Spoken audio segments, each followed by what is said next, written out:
जय हिंद। अनूप क्लासेज में आपका स्वागत है। तो चलिए आज एनटीपीसी के जो प्रीवियस ईयर पेपर है उसको सॉल्व करेंगे। क्वेश्चन नंबर पहला कह रहा है कि किसी त्रिभुज में समकोण बनाने वाली दो भुजाएं क्रमशः 3 सेंटीमीटर और 4 सेंटीमीटर है। इसके परिवृत्त का क्षेत्रफल ज्ञात कीजिए। अब चलिए इसको हल करते हैं। तो पहले एक परिवृत्त मतलब बाहरी वाले वृत्त का क्षेत्रफल कह रहा है। अब इसमें एक त्रिभुज है जो क्या है, समकोण है। ये त्रिभुज कैसा है, समकोण त्रिभुज है। और अब देखिएगा तो अब कह रहा है कि परिवृत्त का क्षेत्रफल, तो वृत्त का क्षेत्रफल बराबर होता है, वृत्त का क्षेत्रफल बराबर पाई आर स्क्वायर। अब यहाँ से हम लोग आर का मान निकालेंगे तब जाके इसमें रखेंगे, तब वृत्त का क्षेत्रफल निकल कर आएगा। अब चलिए ये 3 सेंटीमीटर ये हो गया, ये वाला 4 सेंटीमीटर। अब ये वाली भुजा हमको ज्ञात करना पड़ेगा और ये समकोण त्रिभुज है। तो बताया गया है कि समकोण त्रिभुज होता है तो पाइथागोरस प्रमेय लगाते हैं। अब पाइथागोरस प्रमेय लगाएंगे तब तो लेट होगा, इसीलिए ट्रिपलेट को याद किया जाता है।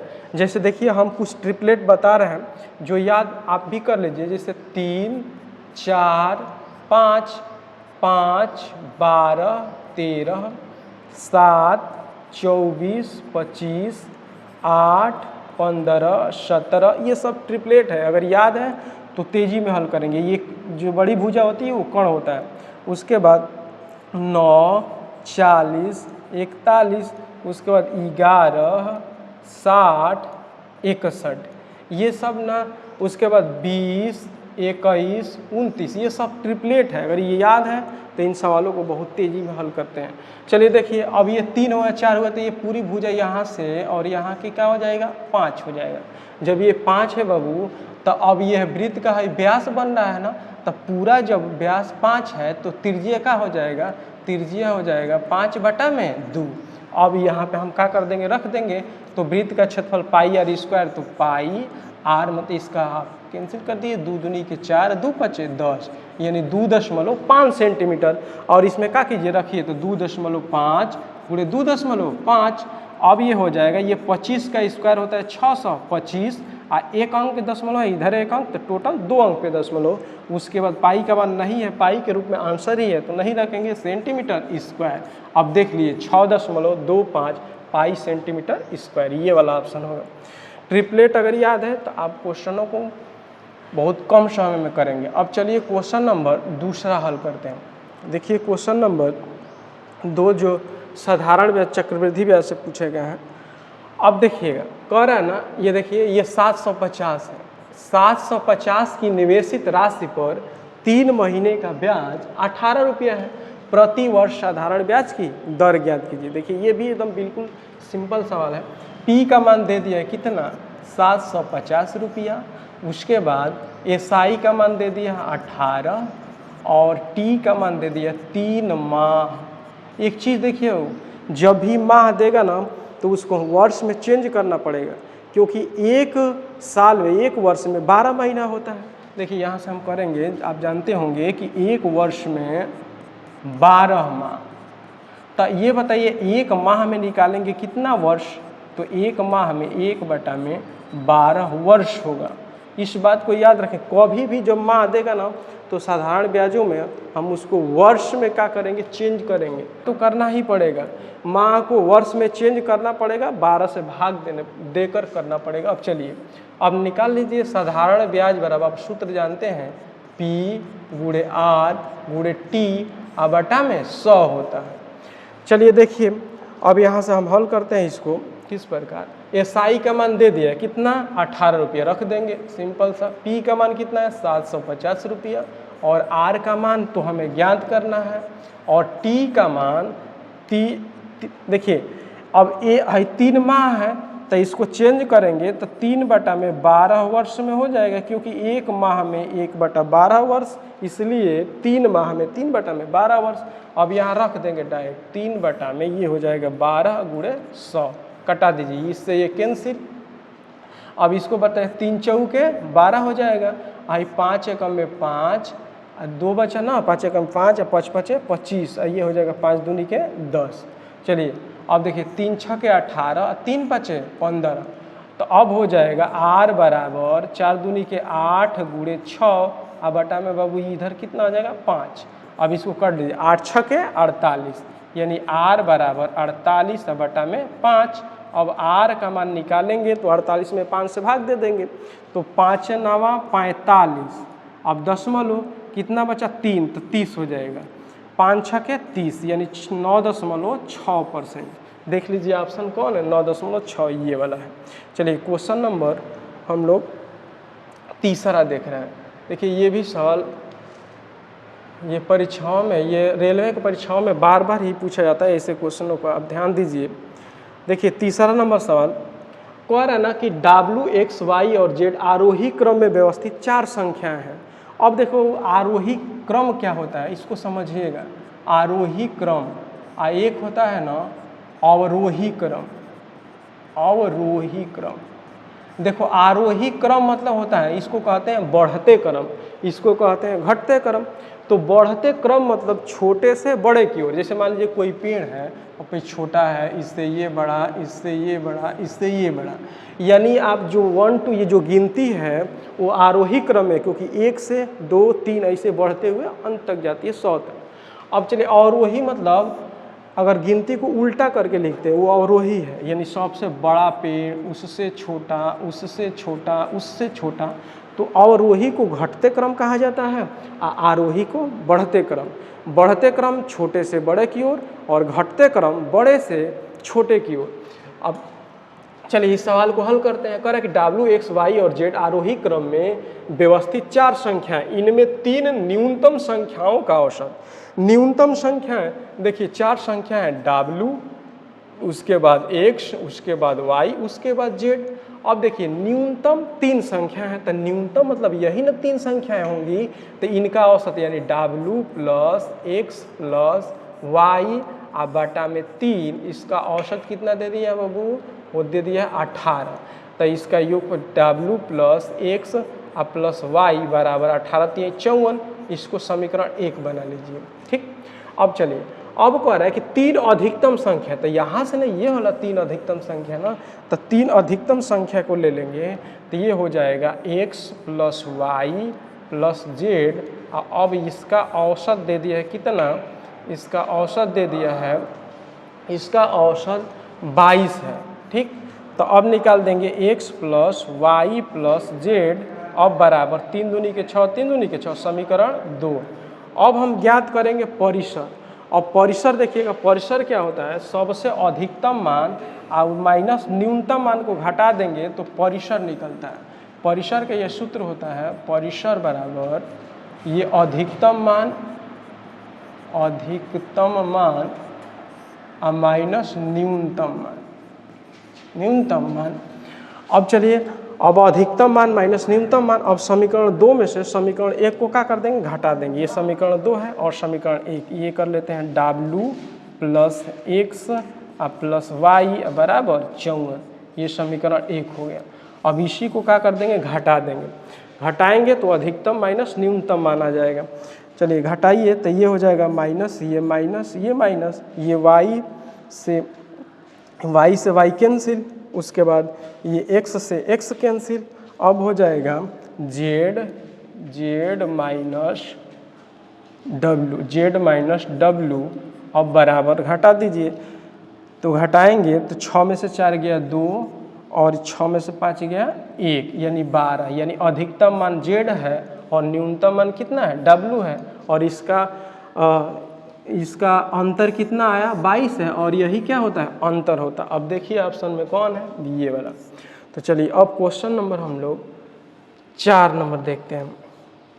हम देखिए चौथा सवाल ये क्या कह रहा है। चलिए अब देखिए ये 4 नंबर सवाल कैसे इसको हल करेंगे।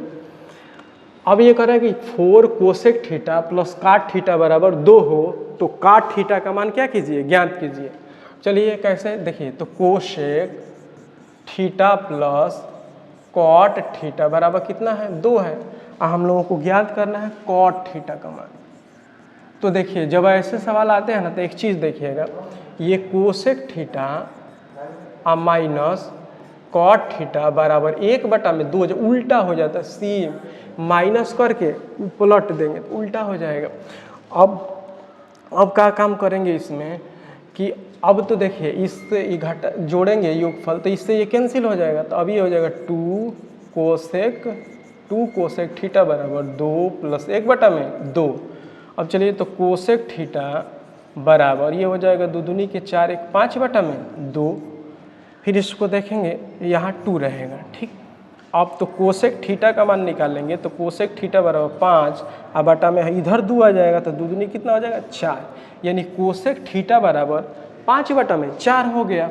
अब ये कोसेक थीटा, हमें कोसेक थीटा का मान नहीं निकालना है, कॉट थीटा का मान निकालना है, तो इसमें रख दीजिए, चाहे इसमें रखिए चाहे इसमें रखिए, चलिए हम इसी में रख दे रहे हैं। तो कोसेक थीटा का मान रखेंगे तो 5/4 हो जाएगा और प्लस कॉट थीटा, ठीक, और बराबर 2।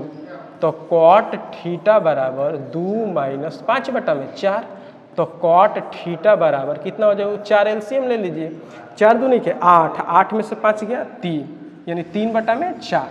अब देख लीजिए नहीं है तो 3 में हम 4 से क्या करेंगे भाग, तो ये हो जाएगा 4 7 28, 2 बचा 0, 4 5 20, तो यानी आंसर कितना होगा 0.70, 0.75, 4 5 20 होगा यहाँ, 7 5 20, 0.75 ये वाला आंसर होगा।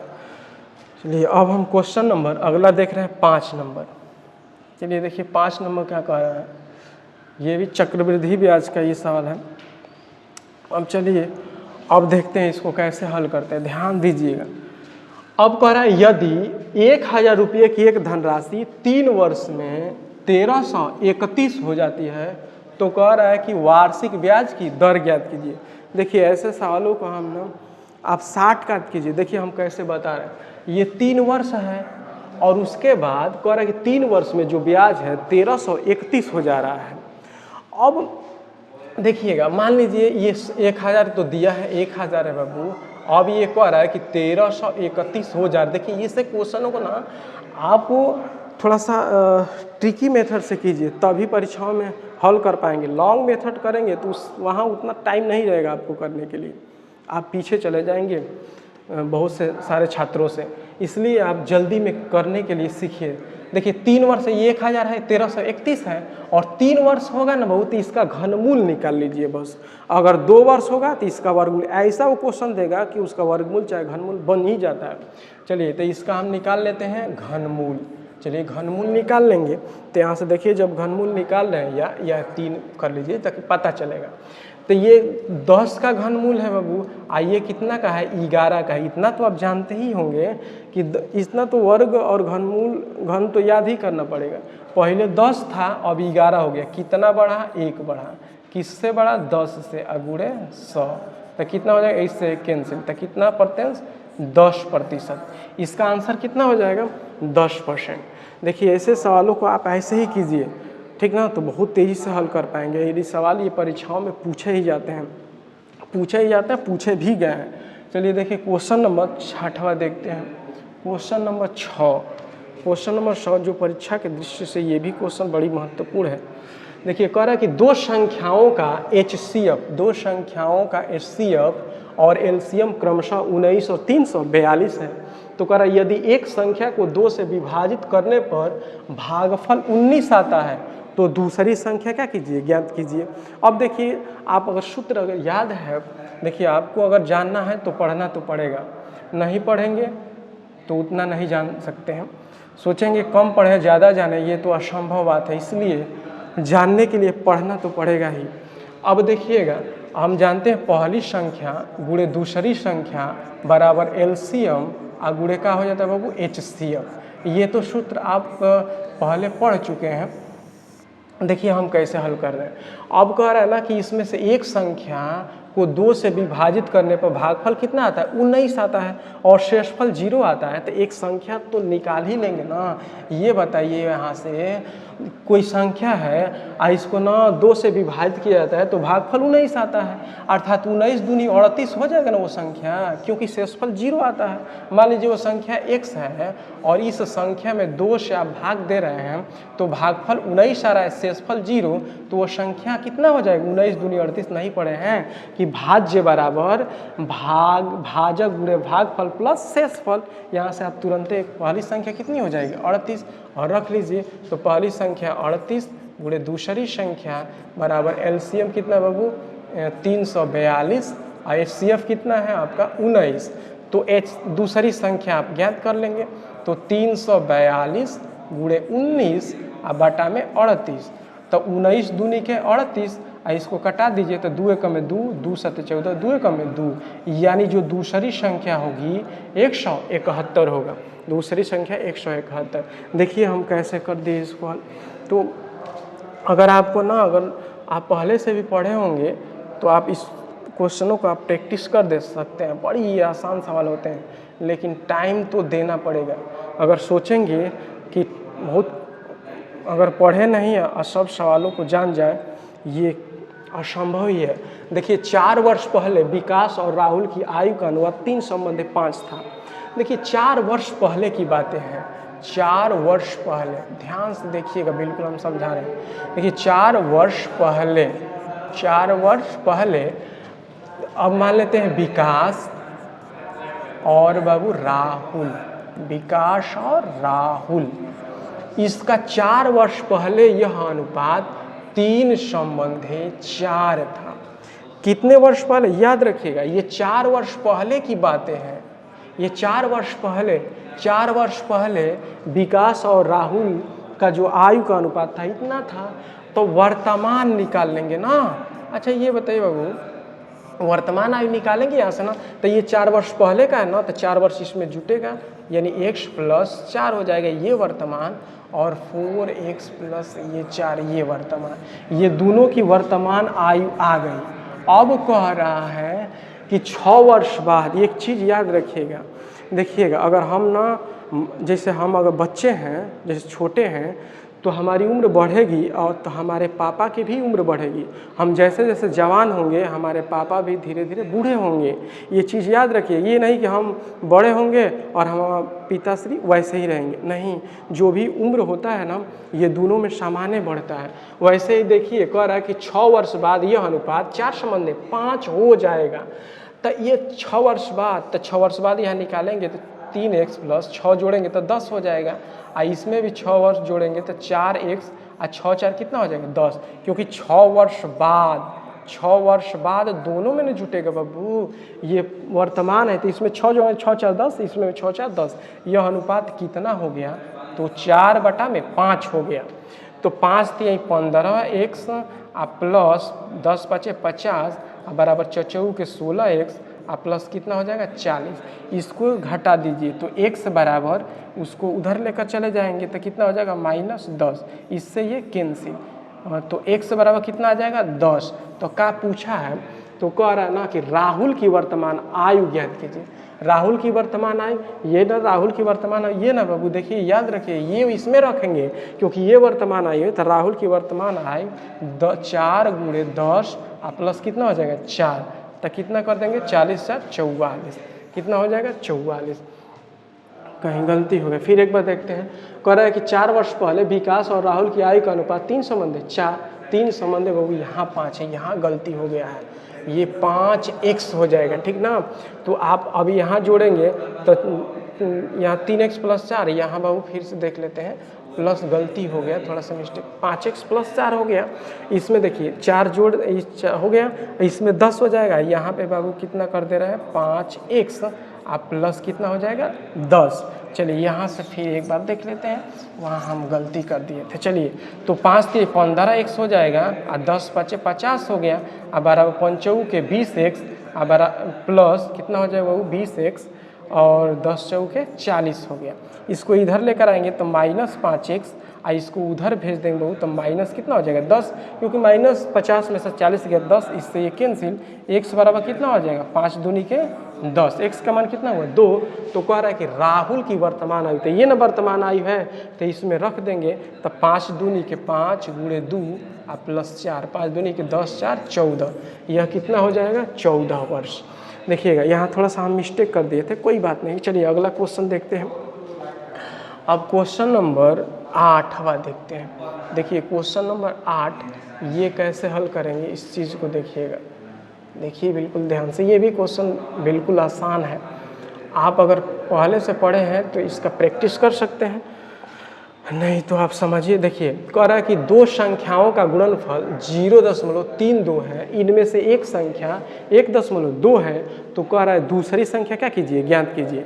अब दो संख्याओं का गुणनफल, तो मान लेते हैं दो संख्या, पहली संख्या मान लेते हैं कि पहली संख्या कितना 1.2 और दूसरी संख्या मान लीजिए x है, और इन्हीं संख्याओं का गुणनफल 0.324 है।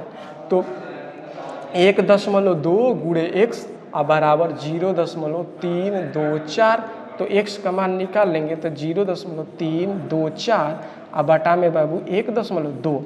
अब दशमलव हटा लेते हैं तो ऊपर इसको किससे कर देंगे 1 2 3 से, तो 1000 से कर दीजिए, नीचे कितना हो जाएगा 1000।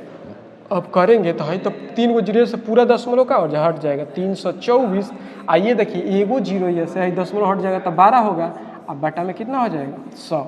देखिए 4 3 12 और 4 8 है 32, 4 1 में 4, इसको कटा दीजिए, 3 दूनी के 6 3 7 21। अब देखिए कितना आ गया, इसका मतलब 27 बटा में कितना आ गया 100। अब देखिए 27 बटा में 100 नहीं है इसमें, तो देखिए कितने जीरो है 1 2, तो 0.2 अंक के बाद लगा देंगे, यानी 0.27, 0.27, यही आंसर होगा। आंसर नंबर ये ए वाला ऑप्शन सही होगा। चलिए देख रहे हैं ना कितना आसानी से हम कर रहे हैं इन सवाल। अब फिर एक बार देखिए, एक ट्रेन 375 मीटर लंबे प्लेटफॉर्म को 27 सेकंड में पार कर लेती है। यदि ट्रेन की गति 70 किलोमीटर प्रति घंटा हो तो ट्रेन की क्या कीजिए, लंबाई ज्ञात कीजिए। देखिए एक चीज़, जब भी कोई ट्रेन है अगर प्लेटफॉर्म को पार करेगी, जैसे मान लीजिए कि ये कोई ट्रेन है, समझिएगा, ये मान लीजिए ये मान लीजिए प्लेटफार्म ही है, प्लेटफॉर्म है, और ये मान लीजिए ये ट्रेन है। अब देखिएगा जब इस ट्रेन की भी लंबाई मान लेते हैं x किलोमीटर, और इस प्लेटफॉर्म की लंबाई भी कुछ मान लीजिए चाहे y किलोमीटर। अब देखिएगा जब भी यह ट्रेन ना इस प्लेटफॉर्म को पार करेगी तो यह ट्रेन को यहाँ आएगी, तब ना बाबू ये प्लेटफॉर्म को यह ट्रेन पार करेगी। तो जब भी पार करेगी ना तो अपनी दूरी प्लस प्लेटफॉर्म की दूरी के बराबर वो तय करेगी, तब जाके पार कर पाएगी। तो चलिए अब 375 मीटर प्लेटफॉर्म है, तो ये मान लेते हैं प्लेटफॉर्म कितना है 375 मीटर, 375 मीटर प्लेटफॉर्म की लंबाई है, और ट्रेन की लंबाई नहीं पता है तो मान लेते हैं ट्रेन की लंबाई x किलोमीटर है। अब चलिए अब आगे पढ़ रहे हैं, तो अब ना ये 27 सेकंड में पार करती है, तो हम जानते हैं कि चाल बराबर क्या होता है, वो चाल बराबर दूरी बटा में समय, दूरी बटा में समय। एक चीज़ और है, अगर कहीं ना आपको अगर कहीं मान लीजिए कि अगर चाल ना किलोमीटर प्रति घंटा हो और उसको मीटर प्रति सेकंड में चेंज करना हो, तो किलोमीटर प्रति घंटा को मीटर प्रति सेकंड में चेंज करने के लिए उसमें 5/18 से गुणा करना पड़ेगा। इस बात को याद रखें। चलिए हम बता भी दे रहे हैं। देखिए अगर किलोमीटर प्रति घंटा है और इसको ना मीटर प्रति सेकंड में चेंज करना है, तो क्या काम करना पड़ेगा कि यहाँ पे ना अब लड़के कंफ्यूज हो जाते हैं कि 5/18 कि 18/5। चलिए हम बता रहे हैं, देखिए हाई किलोमीटर है ना, हाई मीटर है, तो ये बताइए किलोमीटर से मीटर में जा रहे हैं, तो ये बताइए मीटर छोटा है ना, तो छोटा का ऊपर कर दीजिए और बड़ा का नीचे, यानी उसमें 5/18 से गुणा करना पड़ेगा, तो वह किलोमीटर प्रति घंटा का मान मीटर प्रति सेकेंड में आ जाएगा। अगर मान लीजिए किसी का मान मीटर प्रति सेकेंड है, अगर इसको किलोमीटर प्रति घंटा में चेंज करना हो तो ये बताइए मीटर है तो छोटा है, आई किलोमीटर का है बड़ा है, तो जब बड़ा छोटे से बड़े में जाएंगे तो बड़ा वाला ऊपर, यानी 18/5। इस प्रकार क्या करना पड़ेगा, गुणा करना पड़ेगा। तो इस सवाल को ऐसे ही याद रखिएगा बस कि किलोमीटर प्रति घंटा को मीटर प्रति सेकंड में चेंज करेंगे तो उसमें ना आप 5/18 से क्या करना है, गुणा करना पड़ेगा। अब चलिए तो ये 70 है, तो 70 गुणे 5 बटा में कितना हो जाएगा वो 18। अब चाल बराबर दूरी कितना हो जाएगा, प्लेटफॉर्म की तो लंबाई तो ट्रेन की x है मान लेंगे, और ये 375 और बटा में बाबू समय कितना है तो 27 सेकेंड है। और देखिए समीकरण बन गया, इसको हल करेंगे सिंपल सा। देखिए 3 छके 18 कटाते हैं और 3 27 और तितली के 9 और 3 दूनी के 6। चलिए अब इसको कटा दीजिए, 2 3 6 और 2 5 10, 2 3 6 2 5 10। अब देखिए का बचा है, अब 35 तो इसमें गुणा करें, 5 5 25 के 5 हाथ में लगल 2 और 5 दे 15 2 17 बराबर x प्लस 375। अब x का मान निकाल लेंगे तो x बराबर 375 और माइनस 175 तो कितना हो जाएगा, घटा दीजिए।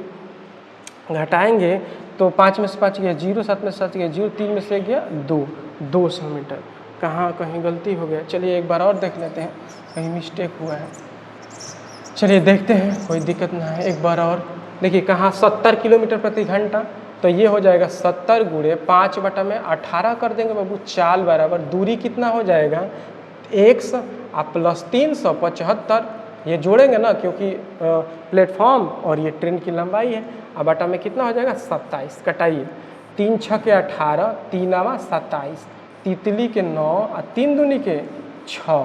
ठीक, इसको इससे कटा देते हैं, 2 3 6 और 2 5 10, 35 हो गया। 5 5 25 के 5 हाथ में लगल 2 और 5 3 15, 15 2 17। ठीक, आ गुड़े ये 3 छूट गया था वो 3 से भी गुड़ा वाला होगा ये, बराबर x प्लस कितना हो जाएगा 375, यही छूट गया था तो नहीं आ रहा था। चलिए 5 3 15 के 5 हाथ में लगल 1 और 7 3 के 21 एक 22 के 2 हाथ में लगल 2 और 3 1 में 3 2 5 बराबर x प्लस 375। तो x बराबर 525 माइनस 375 हो जाएगा। अब क्या कर देंगे, घटा देंगे तो x के बराबर 5 में से 5 गया 0, आई 12 में से 7 7 5 12 और 4 में से 3 गया 1, यानी 150 मीटर। यानी उस ट्रेन की लंबाई कितनी होगी 150 मीटर। 150 मीटर ये वाला ऑप्शन सही होगा। चलिए क्वेश्चन नंबर हम लोग 10 नंबर देख रहे हैं। ऐसे करते हैं तो ये आपके लिए ये क्वेश्चन सब आसान हो जाएंगे।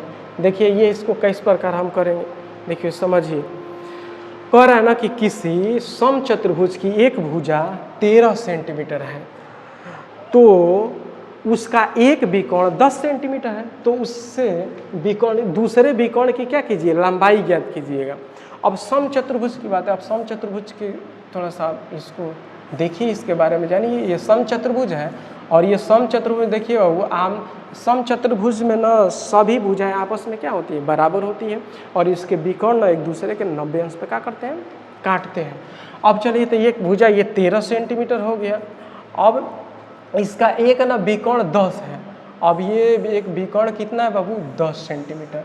तो जब विकर्ण एक 10 है पूरा 10 है, तो ये कितना हो जाएगा 5 हो जाएगा। कोई भी मान लीजिए ये क्या कितना हो जाएगा 5। हम बताए हैं समकोण त्रिभुज में पाइथागोरस प्रमेय लागू होता है, ट्रिपलेट होते हैं। देखिए तब 5 हो गया, यह 13 हो गया, तो बताए थे देखिए 5, देखिए ट्रिपलेट एक बार और लिख देते हैं, 3 4 5, 5 12 13 7 24 25 8 15 17 9 40 41 11 60 61, उसके बाद 20 21 29। देखिए ये सब ट्रिपलेट है, आप अगर याद करते हैं तो इसमें भी लागू होगा। देखिए 5 तो ये कितना हो जाएगा 12, कितना हो जाएगा 12। तो जब यह 12 हो गया, ये 12, तो ये भी तो 12 होगा, ये भी 12 हो जाएगा। तो अब कितना क्या कर रहा है, तो दूसरे विकर्ण की लंबाई, तो 12 और 12 कितना हो जाएगा बाबू 24, कितना हो जाएगा 24 सेंटीमीटर। 24 देखिए ये ऑप्शन नंबर पहला। अब चलिए अब देखते हैं अगला क्वेश्चन, क्वेश्चन नंबर 11। चलिए 11 तो नहीं है, तो देखिए आप इन क्वेश्चनों को अगर आपको समझ में आ रहा है तो एक चीज़ कीजिएगा, आप लाइक और शेयर और सब्सक्राइब कीजिए, जिसके माध्यम से उन बच्चों तक ये पहुंच सके जो अब तक ये नहीं जानते थे ऐसे क्वेश्चनों को। देखिए हम कितने आसान तरीके से हमने समझा दिया। चलिए आगे हम लोग कल करते हैं।